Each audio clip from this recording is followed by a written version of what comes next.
নারীর অধিকার রক্ষার জন্য, নারীর ক্ষমতায়নের জন্য যতটুকু সম্ভব বলার, যতটুকু সম্ভব।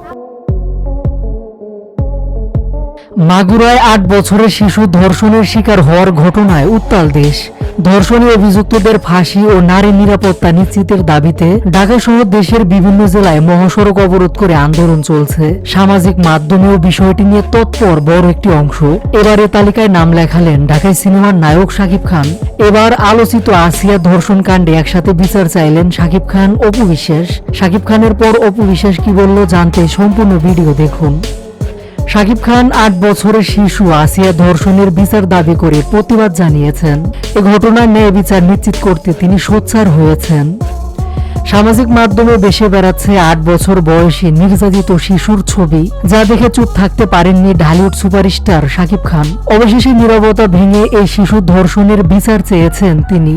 রোববার ৯ মার্চ দুপুরে নিজের অফিসিয়াল ফেসবুকে শাকিব খান শিশু নির্যাতনের ঘটনায় বিচারের দাবি তোলেন।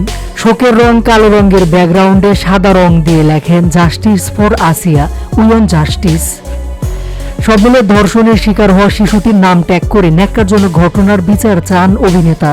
শাকিব খানের এই পোস্টটি আবার অপু বিশ্বাস নিজের ফেসবুকে শেয়ার করে তিনিও আসিয়া ধর্ষণের বিচার চেয়েছেন। পোস্টটি শেয়ার করে চিত্রনায়িকা অপু বিশ্বাস লিখেছেন, শিশু থেকে নারী, তারপরে মা সৃষ্টি। সব মিলে শাকিব খান, অপু বিশ্বাস দুজনে আসিয়া ধর্ষণের বিচার চাইলেন। ঢালিউড সুপারস্টারের এমন প্রতিবাদে খুশি ভক্তরা, তবে অনেকে মন্তব্যের ঘরে অভিযুক্তদের বিচার বাস্তবায়নে শঙ্কা প্রকাশ করেছেন। ৬ মার্চ মাগুরায় বড় বোনের বাড়িতে বেড়াতে গিয়ে ৮ বছর বয়সী শিশু ধর্ষণের শিকার হয়। দুলাভাই সজীব শেখের সহায়তায় তার বাবা হিটু শেখ শিশুটিকে ধর্ষণ করে।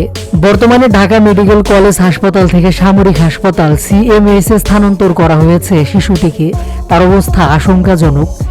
এমন ন্যাক্কারজনক ঘটনা জানার পর স্বস্তিতে নেই পুরো দেশ।